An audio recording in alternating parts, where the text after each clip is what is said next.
ایک سچا واقعہ جو میرے دادا اکثر مجھے سنایا کرتے تھے، کیونکہ یہ واقعہ میرے دادا کے جو ابو تھے ان کے ساتھ پیش آ چکا ہے اور یہ ایک بالکل سچا واقعہ ہے۔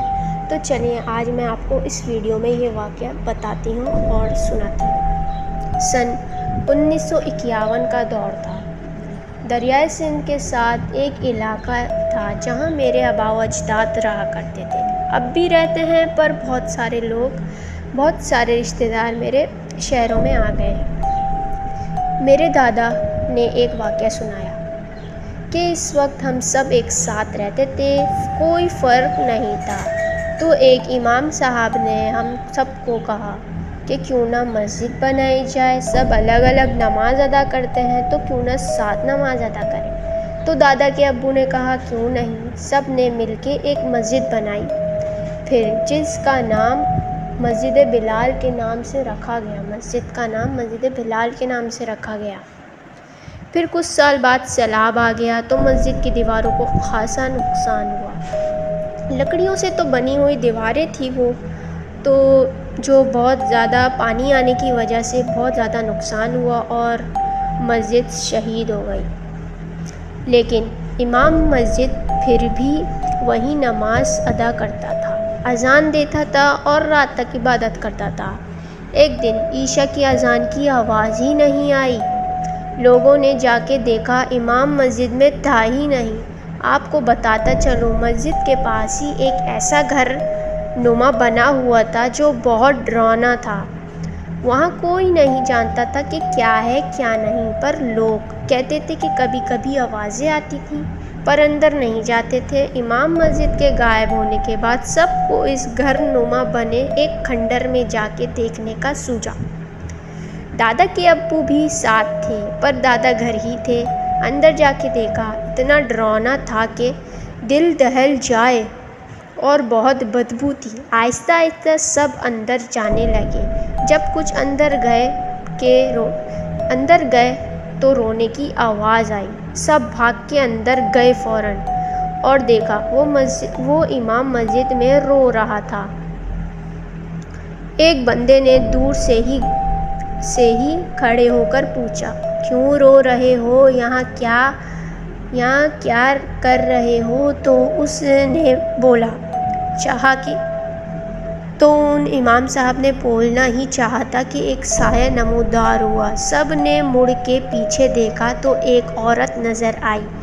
وہ عورت آہستہ آہستہ چل رہی تھی۔ ان سب میں سے ایک نے اسے پہچان لیا۔ اس نے کہا یہ وہی عورت ہے جس کو اس کے بہن بھائی اور باپ نے آگ جلا کے اس میں پھینک دیا تھا۔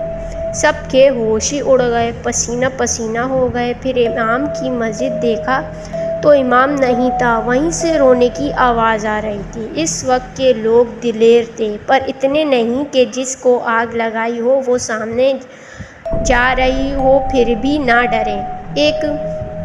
ایک نے کہا گھر چلتے ہیں، سب نے کہا نہیں، اگر اندر آ ہی گئے ہیں تو سب یہ جان کے نکلیں گے کہ یہاں ایسا ہے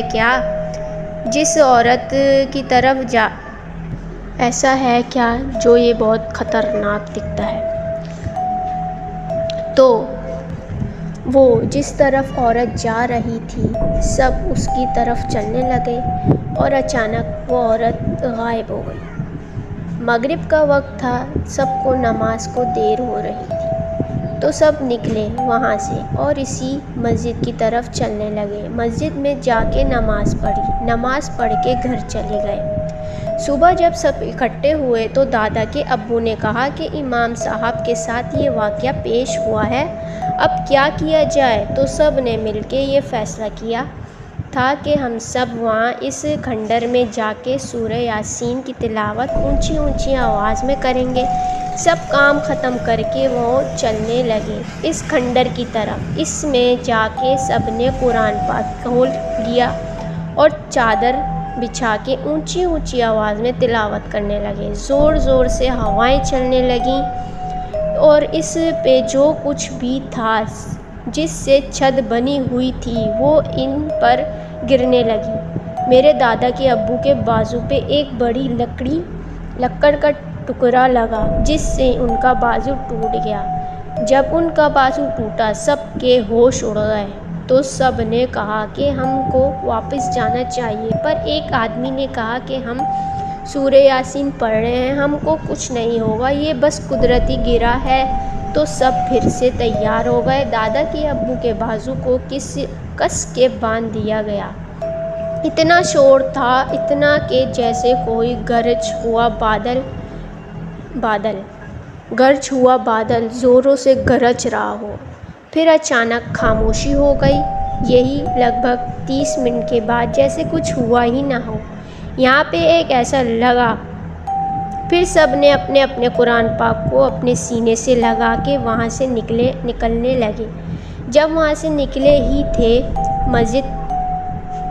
مسجد تک پہنچے، پھر سب نیچے گرا وہ کھنڈر، پھر سب مسجد میں آ گئے اور اس کھنڈر کو دیکھتے رہے۔ ایسا لگ رہا تھا وہاں کوئی رہ رہا تھا اب چلا گیا ہو۔ سب سوچنے لگے کہ امام مسجد صاحب کا کیا ہوا ہوگا، یہ آج تک کسی کو نہیں پتہ چل سکا، نہ ہی اس کی لاش کا پتہ چلا۔ پھر